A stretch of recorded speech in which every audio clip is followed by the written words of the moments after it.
안녕하세요. 논리적으로 생각하는 국어 양병철입니다. 오늘은 2018년 4월 11일 실시한 4월 모의고사 중에 고전시가와 수필지문을 설명해 주겠습니다. 이 고전시가 지문은 3월 달에 면항전가가 나왔습니다. 올해 선생님이 수업 시간에도 학생들한테 늘 얘기하지만 강호 한정가가 수능시험에 출제될 가능성이 아주 높다. 그래서 면항전가라든지 아니면 성산별곡이나 상춘곡 정도는 머릿속에 현대어 풀이가 자연스럽게 됐으면 좋겠다라고 많이 얘기합니다. 4월 달에도 여러분들 그 가시 같은 경우는 강호 한정과 연관이 있는 작품이 좀 나왔습니다. 그래서 정운의 용추 유영가하고 그 다음에 강호 영군가라는 것도 보면 이 강호는 자연이고 연군은 임금을 그리워하는 거니까 대충 제목만 봐도 내용을 좀 알 수 있지 않겠습니까? 그죠? 그래서 가시를 한번 보겠습니다. 고전시가는 여러분들, 현대시는 글을 읽고 중심 대상을 찾아서 화자가 대상에 대해서 어떤 태도나 감정을 가지고 있는지를 이해하면 되는데, 고전시가 같은 경우는 여러분들, 일단 현대어 풀이가 정확해야지 그 다음 단계로 갈 수 있습니다. 그러니까 고전시가에서 중요한 건 여러분들 이게 중요한 겁니다. 현대어 풀이가 중요하다. 그러니까 이걸 여러분들 반복해서 자연스럽게 본문을 보고 현대어 풀이가 되도록 만들어야지 여러분들 어휘력을 쌓을 수 있습니다. 어휘력이 약하면 여러분들 고전시가는 늘 어려울 수밖에 없습니다. 그러니까 대부분 3, 4등급 정도 되면 고전시가가 어렵고 고전소설이 어려운 겁니다. 왜? 어휘력이 약하니까. 그냥 한번 현대어 풀이를 해주겠습니다. 가에 보면 바람이 소슬하여 나뭇잎이 다진 후에 계산이 삭막하다. 충분히 이해되죠? 계산에다 네모 쳐놓으세요. 이 계산이라는 건 여러분들 계산은 어딜 뜻하냐면 이렇게 써놓으세요. 지리산을 뜻합니다. 됐죠? 이 지리산에 용추계곡이 있습니다. 알았죠? 이 용추계곡에서 바라본 용추계곡을 바라본 그 자연 풍경을 그린 건데 이것만 쭉 봐도 이제 형식 자체가 가사다. 이 정도는 여러분들이 알아야 됩니다. 근데 학생들 중에는 기본적인 내용이 정리가 안 돼 있으면 이건 곤란합니다. 이게 가사인데 분명히 4음보로 돼 있다. 3, 4조 연속체다. 알았죠? 그 다음에 분명히 내용은 산문인데 형식은 운율이 있기 때문에 운문으로 돼 있다. 이 정도의 기본적인 건 알고는 있어야 돼요. 알았죠? 그래서 거기 보면 바람이 소슬하여 나뭇잎이 닿아진 후에 계산이 삭막한데 겨울이 좋아 부려서 백설이 내렸답니다. 이 계산에 여러분들 뭐가 지금 내린 겁니까? 백설이 내린 겁니다. 신눈이 내린 거예요. 됐죠? 이거 여러분들 지금 구체적인 대상이죠. 이게 다. 됐죠? 그러면 계산에 지금 나뭇잎이 다 떨어지고 삭막했는데 거기에 백설이 신눈이 내려서 당연히 아름다운 풍경이 만들어지지 않겠어요? 그죠? 밑에 수많은 산봉우리 골짜기에 경료굴이 되었다. 경료굴은 밑줄 검은서 비유어가 맞습니다. 됐죠? 경료굴이란 말은 원래 아름다운 구슬로 된 굴이다. 이런 뜻이거든요. 됐죠? 그러니까 온 산이 지금 뭐로? 눈으로 덮여서 경료굴 같이 되었다. 이런 뜻입니다. 이해됐죠? 다시 바람이 소슬하여 나뭇잎이 닿은 후에 계산이 삭막하거늘 겨울이 조화를 부려서 백설을 내리니 수많은 산봉우리 골짜기가 경료굴이 되었거늘 이해됐죠 이제? 눈썹을 찡그리면서 어깨를 으쓱하고 눈을 높이 드니까 끝없는 설경은 됐죠? 눈 덮인 경치는 다 시의 제재가 되었으니 됐죠? 무슨 말인지 이해됐죠? 끝없이 펼쳐진 경치가 다 시의 제재가 된다. 그럼 앞에 보이는 눈 덮인 경치는 다 시의 하나하나의 소재가 되더랍니다. 되었으니 우월한 정신 추이를 알지 못한다. 이게 바로 뭐다? 서리법이다. 됐지? 옆에다 서리법이라고 써놔. 우월한 정신이라는 것. 이 우월이란 말은 원래 박인노의 누앙사에 나옵니다. 우월할산 뭐 이런 거 나오죠. 그죠? 우월산 무슨 말이에요? 세상 물정을 모르는 이런 뜻이야. 세상 물정을 모르는 정신이 추이를 알겠습니까? 됐죠? 그럼 이 사람은 결국 속세를 떠난 겁니다. 그럼 이 사람은 세상 물정이 어두워요. 알았죠? 그래서 속세를 떠나서 지금 지리산에 딱 와 있는데 원래 겨울이 돼서 약간 삭막했는데 눈이 딱 내려서 지금 앞에 아름다운 경치가 쫙 펼쳐졌다. 오케이. 사계절의 모습이 가는 듯 다시 돌아오니 아름다운 경치 흥치도 갖추었구나. 맑은 물 귀를 씻으니 허유를 내가 부러워하겠습니까? 부러워하지 않습니다. 맑은 물에다 밑줄. 그럼 이 계산에는 맑은 물도 있다야. 됐죠? 뒤에 허유에 대한 설명은 나옵니다. 알았죠? 허유가 여러분 맑은 물에 자기 기를 씻었대죠. 왜? 속세의 더러운 얘기를 들어서. 그래서 맑은 물 길 씻으니 허유를 내가 부러워하지 않겠다. 됐죠? 낚싯대 들이우니 진리탄이 어떠한가? 결국 여기가 바로 어디하고? 진리탄과 같다. 아주 아름다운 경치가 있다. 이원의 반곡이 이렇던가 어떠하며. 됐죠? 무슨 말이? 이원의 반곡도 지금 내가 있는 곳과 같이 아름답다. 이해되셨죠? 근데 여기서 지금 주로 쓰고 있는 건 뭐예요? 중국에 등장하는 자연과 지금 내가 보고 있는 자연을 비교하고 있다고 생각하시면 됩니다. 됐죠? 무이산의 푸른 시내는 이에서 더 좋을까? 좋지 않다. 이게 서리법입니다. 여기가 더 좋다. 여기가 더 좋다. 됐죠? 우리 여러분 관동별곡에 보면 관동별곡에도 여산의 진면목을 여기서 다 보는구나. 이 말은 결국 중국의 여산의 아름다움을 금강산에서 다 볼 수 있다. 뭐 이런 비교가 있잖아요. 그죠? 그거하고 똑같은 겁니다. 됐죠? 화산의 한 부분은 나누자 하거니와 화산의 한 부분은 나누자 하지만 내가 보고 있는 이 아름다운 별천지는 나누고 싶지 않다의 뜻이죠. 그래서 마지막에 이 별천지는 나밖에 누가 알겠느냐 이런 뜻입니다. 화산의 아름다운 경치는 서로 나누고자 하지만 내가 지금 보고 있는 이 별천지는 나밖에 아는 사람이 없다. 이해되셨어요? 그래서 여기서 주로 여러분들 중국의 자연과 뭐하는 태도가 나타나 있다? 비교하는 태도가 나타나 있다. 그리고 여기에서 자기가 지금 바라보고 있는 자연에 대해서 뭐하고 있다는 걸 우리가 알 수 있어요? 자연에 대해서 감탄하고 있다. 너무 겨울 경치가 아름답다. 계절감 있다 없다? 있다. 밑에 중량 밑에 산조 산화는 됐죠? 산새와 산꽃들을 내 벗으로 삼아. 옆에다 자연 친화라고 써놓으세요. 자연을 벗으로 삼는다. 자연 친화. 벗을 삼아 두고 경치를 만끽하면서 생긴 대로 노는 몸이 공명을 생각하겠어요? 공명세모. 빈천을 서러워하겠습니까? 빈천세모. 서러워하지 않는다죠. 가난도 서러워하지 않겠다. 공명도 추구하지 않겠다. 단사표음은 하나의 한 그릇의 밥과 한 그릇의 물입니다. 됐죠? 가난을 뜻하는 말이죠. 단사표음을 내 분수로 여기니 세월도 한가하구나 이런 뜻입니다. 오케이? 무슨 낙도? 안빈 낙도. 어디서 배웠어요? 상춘곡에서. 상춘곡에 뭐라고 되어 있죠? 공명도 나를 꺼리고 부귀도 나를 꺼립니다. 청풍명월 외에 어떤 것이 있겠습니까? 됐죠?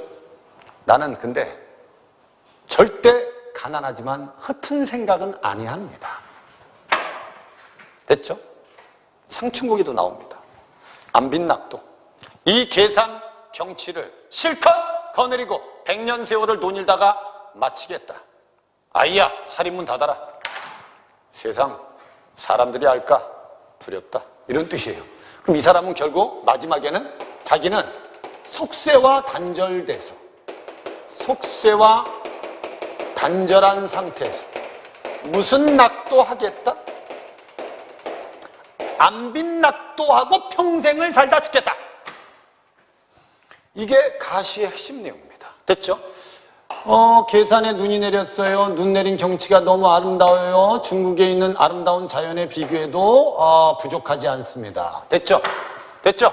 나는 이 아름다운 자연에서 속세와 인연을 끊고 그냥 안빈낙도하고 살다 죽겠습니다. 요 정도. 그 다음에 나의 연시조를 한번 보겠습니다. 나의 연시조의 일수를 보면요. 중심 내용들을 정확히 아세요. 일수. 맑은 하늘, 달, 발건을, 일장금, 검은 고를 비스듬히 안고 난간에 기대 앉아서 옛날 양춘곡이란 노래를 타니 어떻다. 님양한 시름 곡조마다 나나니 이런 뜻.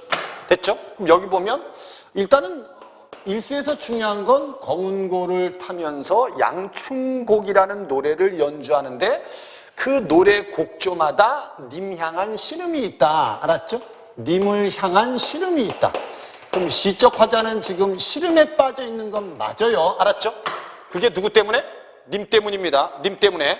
그 다음에 삼수에 시절이 하도 수상하고 마음은 둘 데 없다. 교목은 옛날 같고 신하들은 그득하다. 교목은 여러분 큰 나무인데 여기서는 뭘 뜻하냐면 인재라고 써놓으세요. 나라를 이끌어갈 인재. 야, 큰 나무들도 옛날과 같이 많고 신하들도 그득한데 의론이 여기저기 많으니 그를 몰라 한다. 이런 뜻이에요.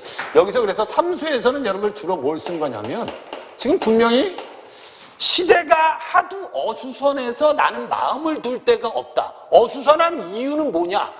인재들도 많고 신하들도 많은데 왜들 이렇게 싸우고 지랄이니? 이런 뜻이란 말이에요. 이해되셨죠? 그래서 이건 어떻게 보면 이렇게 보셔도 돼요. 당쟁이 심한 현실을 한탄하고 있는 겁니다.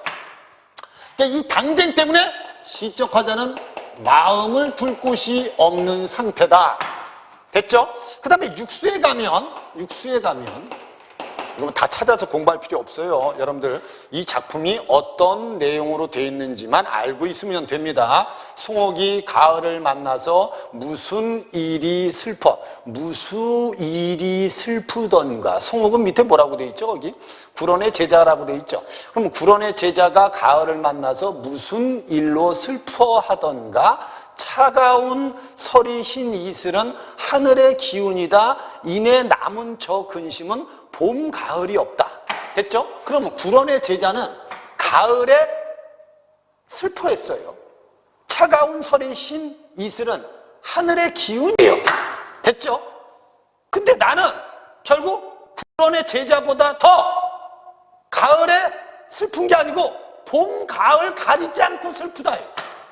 무슨 말인지 이해됐죠? 이내 남은 저 근심은 봄, 가을이 없습니다. 이런 뜻이에요. 됐죠? 그럼 결국 이 사람은 봄이든 가을이든 늘 뭘로 가득 차서 생활하고 있다? 근심으로 가득 차 있다. 뭐 이거하고 연결이 되죠. 그럼 이렇게 보면 되는 거 아니야? 시적 화자는 현재 분명히 마음이 편치가 않아요. 그 이유 중에 하나는 님 때문인데, 님은 임금 아니겠어요? 그죠? 강우연근가인데, 그죠? 임금 때문이에요. 그리고 또 하나는, 지금 훌륭한 신하들도 많은데, 이 새끼들이 자꾸 싸워요. 그러니까 내가 마음을 둘 데가 없는 거예요. 됐죠? 그래서 나는 늘 근심에 빠져 있습니다. 이런 뜻이에요. 그 다음에 구수에 가면 공맹의 적통이 나려 주자께 다다랐어요. 공맹의 적통이 주자한테 이르렀어요. 자세한 학문은 국리 정심 나란히 일렀어요. 그러니까 주자가 공맹을 이어받아서, 알았죠? 뭐를? 국리 정심이란 이론을, 철학을, 됐죠? 나란히 일렀어요. 우리 여러분 가끔 인문편 비문학을 보면 국리론이라는 게 있고 심성론이라는 게 있습니다. 알았죠? 이게 대부분 유학에서, 성리학에서 많이 얘기하는 거죠. 그래서 밑에 학문은, 자세한 학문은 국리나 정심 나란히 일렀네. 어떻다? 강서의로는 그를 지리타하던가. 강서의로는 밑에 누구라고 돼 있어요? 강서학파라고 돼 있죠. 누구를 비판한 사람이야? 주자를 비판한 학파입니다. 그럼 여기서 구수에서는 누구 얘기한 거예요, 결국? 주자 얘기한 거죠. 주자는 훌륭한 학문을 남긴 사람이야. 됐죠? 근데 강서학파가 이 주자를 왜 비판합니까? 이런 뜻이에요. 강서학파가 왜 주자를 비판합니까? 비판이 잘못됐다는 거죠. 밑에 있는 거, 장부의 몸이 되어서 기한 두렵겠습니까? 굶주림과 추위가 두려울까? 두렵지 않다. 서리법. 일산풍월의 즐거움이 끝이 없습니다. 일산풍월이라는 것도 여러분 결국 자연이죠. 그죠? 자연에서 즐거움이 끝이 없습니다. 네, 싫다. 부은 부기를, 뜬구름과 같은 부기를 따를 줄 있겠느냐? 따르지 않겠다. 무슨 법? 서리법. 그러니까 예전에 연시조나 가사에는 대꾸나 서리법이 많다. 그리고 여러분들이 대꾸나 서리를 구별할 줄은 알아야 된다. 뭐 할 줄은 알아야 된다고? 구별할 줄은 알아야 된다. 됐죠? 그러니까 결국 이 사람은 자연이 아름다우니까 자연 속에서 즐거움을 누리되 절대 뭐는 추구하지 않겠다. 11수에서는 나는 뭐를 추구하진 않겠다. 부귀는 추구하지 않겠다. 단지 나는 자연 속에서 즐거움을 추구하겠다. 뭐 여기하고 비슷한 내용이죠. 그죠? 이해되셨습니까? 밑에 득군 행도, 임금을 얻고 도를 행하는 군자의 행하는 것은 군자의 뜻이로되 때를 못 만나면은 고반을 즐겨하되, 고반은 밑에 뭐라고 돼 있어요? 풍류죠.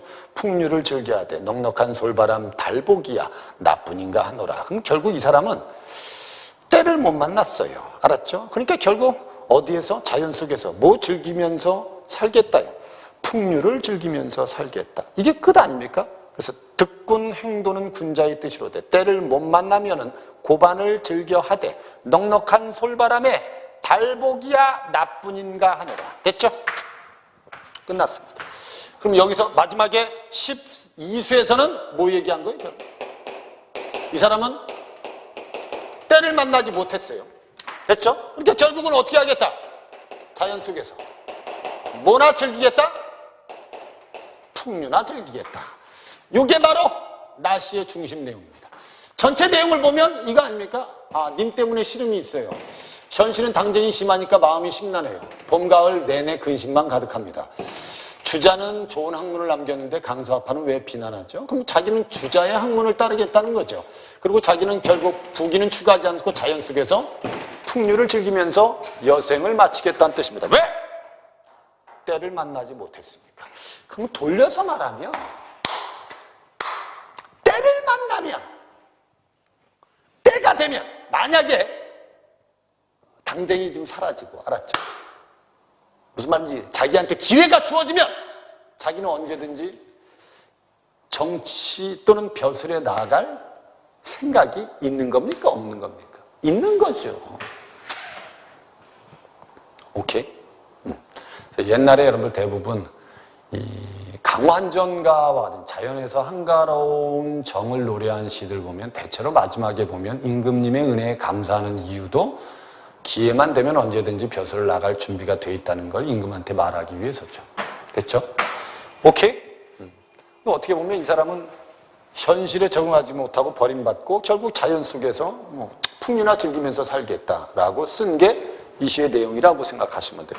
다의 수필은 안 읽겠습니다. 산나무, 어렸을 때 고향에서 산나무를 뜯어요. 아주 좋은 추억이 있었죠. 그죠? 근데 지금은 이제 그렇지 못하다의 내용입니다. 아주 쉬운 겁니다. 그래서 과거와 현재의 대비가 있다는 거 충분히 알 수 있고요. 됐죠? 그 밑에 보면 맨 마지막 문단에 보면 뭐라고 되어 있죠? 심산 속에서 아무 꺼리낌 없이 자연의 품에서 퍼질 대로 퍼지고 자랄 대로 자라는 싱싱하고 향기로운 이 산나물과 같은 맛이 사람에게 있는 법이건만 좀채 순수한 이 산나물 같은 사람을 만나기란 요즘 세상이 정말 힘들다. 그래서 결국 어떻게 보면 산나물과 같이 순수한 사람을 만나고 싶지만 요즘 세상에선 그런 사람 만나기는 어렵다. 아, 이런 내용이에요. 수필은 아주 쉬운 겁니다. 수필은 원래 태도문학입니다. 제목이 산나물입니다. 그럼 우리가 산나물이 중심 대상이고 이 산나물에 대한 글쓴이의 뭐를 찾으면 된다? 태도를 찾으면 됩니다. 됐죠? 이 산나물은 어렸을 때 고향에서 산나물을 뜯었던 추억이 있는 소재입니다. 됐죠? 그리고 이 산나물은 순수한 사람을 상징할 수 있죠. 됐죠? 근데 요즘 세상에서 이런 사람을 만나기가 어렵답니다. 37번 문제를 보면요. 가다의 공통점은 뭡니까? 계절감 다 있죠. 그죠? 의성어는 음성 상징어를 뜻합니다. 됐죠? 오케이? 여기 의성어 뚜렷하게 나타나는 거 없죠? 고사를 활용해서 삶에 대한 반성은 X. 뭐 중국의 고사를 활용한 건 맞습니다. 특히 여러분들 가시에 보면 뭐 허유라든지 이런 것들은 중국 고사를 활용한 건 맞지만 그걸 통해서 삶을 반성한다고 볼 수는 없죠. 계절감이 나타나는 어휘를 사용했다. 좋다. 과거 현재 대비는 이상과 현실의 괴리를 드러내고 있다. 대표적인 건 다라고 보시는 게 좋아요. 자연현상과 인간의 삶을 대조해서 삶의 무상함이라는 건 인생 무상을 느끼는 건데 여긴 자연과 인간의 대비를 통한 인생 무상은 없습니다. 자연과 인간의 대비는 들어있어요. 특히 가시 같은 경우. 이해됐죠? 근데 이걸 가지고 여러분 삶의 무상함이라고 말하면 안 돼요. 그러면 여러분 결국 야 자연은 무한한데 인생은 유한하다. 그래서 허무하다. 이런 내용이 들어있어야 됩니다. 이해되셨죠? 답은 3번입니다. 38번 문제. 가나를 이해한 것으로 적절하게 가의 우월한 정신은 속세에 사는 어리석은 사람들을 나의 장부의 몸은 자연 속에서 사는 화자를 가리킨다. 뭐가 잘못됐죠? 가의 우월한 정신은 세상 물정을 모르는 정신은 결국 속세에 적응하지 못하고 결국 자연에 와 있는 걸 뜻합니다.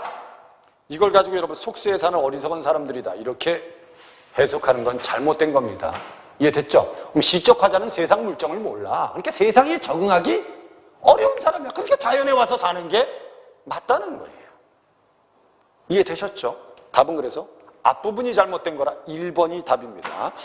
그 다음에 가에 내 부러워하겠습니까? 부러워하지 않는다. 나뿐인가 하노라는 화자의 만족감이, 낚시 때는 화자의 흥치가 드러나는, 나의 양춘공은 화자의 시름이 묻어난다. 공명과 부기는 화자가 거리를 두는 다성이다. 계산의 경물과 일산의 풍월은 화자가 즐기는 자연이다. 그러면 1번이 답이다. 이렇게 나오는 거예요. 그 다음에 뒤에 39번 문제에 보면 39번 맞죠? 보기를 바탕으로 나를 이해하세요. 강호 영문가에서 강호에서 은거의 풍류를 즐기는 작가는 자연 속에서 성현의 학문을 칭송하는 태도를 드러내기도 한다. 성현의 학문 밑줄 누구죠? 주자. 때로 임금을 잊지 못하고 나라를 걱정하고 근심하는 모습이 있다. 어디? 일수 또는 몇 수? 3수. 됐죠? 충분히 알 수 있죠. 그 다음에 이는 당쟁으로 인한 혼란한 전국 속에서 권력에서 소외되어 가던 작가의 고뇌가 들어있다? 충분히 이해되죠. 그래서 일수는 강호에서도 임금을 잊지 못한다. 오케이. 이 3수는 당쟁이 계속되는 나라의 상황을 걱정한다. 보기가 주어지면 이렇게 충분히 해석할 수 있습니다. 6수는 자신을 다른 인물과 비교하여 자연의 변화 속에서 근심을 잊고 사는 작가의 모습을 엿볼 수 있다. 아니죠. 다른 인물과 비교해서 근심을 잊고 사는 작가가 아니고 늘 근심에 빠져 있는 작가입니다. 이해되셨습니까? 늘 근심에 빠져 있는 작가. 답은 그래서 3번이 답이죠. 구수의 성현의 학문적 정통성을 언급하며 그들의 학문 칭송하고 있습니다. 주자. 12수는 군자의 뜻을 실현할 수 없는 혼란한 전국에서 결국 자기는 속세를 떠나서 자연 속에서 풍류를 즐기겠다. 응거하겠다. 답은 그래서 3번이 답이다. 그 다음에 40번 문제는 이 작품에서 다는 고향과 인정에 대한 그리움이 짙게 나타난다. 충분히 글을 읽고 보기하고 비교할 수 있습니다. 글쓰기는 아름다운 낭만적인 유년 시절의 체험과 그 체험 속의 풍물들을 통해서 지난날의 순수를 잃어버린 현실을 안타까워하면서 순수함이 회복되기를 갈망합니다. 그래서 예쁘니 섭섭이 확실히 넷째 등을 떠올리는 것에서 아름답고 낭만적인 유년 시절을 추억하는 글쓴이의 모습, 뻐국새, 싱하, 칡뿌리 등은 유년 시절 글쓴이의 체험 속의 풍물들에 해당합니다. 나가 오늘 마주한 산나물은 글쓴이에게 고향과 인정에 대한 그림을 환기합니다. 오케이. 됐죠? 미운 사람을 보고도 반갑게 웃어주는 글쓴이의 모습에서 밑줄 그어 순수함이 회복되기를 갈망하는 바람 밑줄. 틀렸죠? 틀렸죠? 뭐가 틀렸습니까? 거기 여러분 앞에 지에 보면 14페이지 보세요. 거기 밑에서 한 10번째 줄에 보면 이런 거 있죠. 10여 년 전 같으면 고사포를 들이댔을 미운 사람을 보고도 이제는 곧잘 웃고 흔연스럽게 대해줄 때가 있어. 내가 그 순간을 지내놓고는 아찔해지거니와 풍운안설의 세월과 함께 내게도 꽤 때가 앉았구나. 이렇게 느끼죠. 됐죠? 이건 결국 자기를 반성하는 계기가 됩니다. 미운 사람을 보고도 그냥 웃어준다는 건 나한테도 때가 묻었구나. 순수하지 못해졌구나. 순수함을 잃었구나. 이렇게 반성하는 거지. 이걸 가지고 여러분들 순수함이 회복되기를 갈망하는 바람이 들어있다. 이건 잘못된 말입니다. 4번입니다.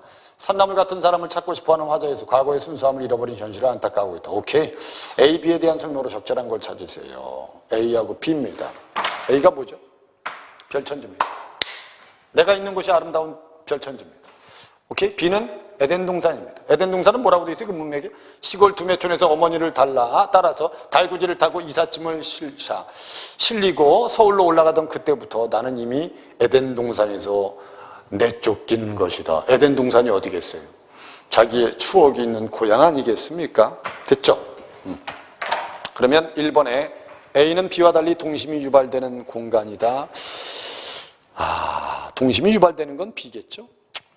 그 다음에 B는 A와 달리 새로운 소식을 듣는 공간이다. 아니죠. 둘 다 잘못됐죠. A, B는 모두 비판의 대상. 틀렸죠. 4번에 A, B는 모두 긍정적 가치가 부여된 공간이다. 답입니다. 충분히 풀 수 있죠. 4번이 답이었습니다. 됐습니다. 그러니까 수필이 원래 작년 수능 시험에 풍란이라는 수필이 나왔었습니다. 이해되셨죠? 그래서 그 풍란이라는 수필이 약간 난이도가 좀 있었습니다. 근데 지금 여기에 등장하는 이 수필은 뭐 그렇게 많이 어렵다고 볼 수는 없습니다. 그래서 여러분들이 고전시가하고 수필이 같이 한 세트로 출제될 수 있다는 건 좀 알아두시고, 뭐 이렇게 나오든 현대시하고 수필이 나오거든, 알았죠? 고전시하고 현대시가 같이 나오든 여러분들은 어떤 형태로 나오든 읽고 이해하는 능력을 키우는 게 중요하다. 됐죠? 일단 선생님이 정리하면 가는 자연의 아름다움의 감탄, 그래서 안빈낙도. 요거는 뭐죠? 결국 당쟁 때문에 현실이 어려우니까 결국 정계에 진출할 기회를 놓치고 결국 자연 속에서 풍류를 즐기겠다는 화자의 모습이다. 오케이, 됐죠? 그 다음에 이건 순수함을 회복했으면 좋겠다를 쓴 작품이다 정도만 알아두시고요.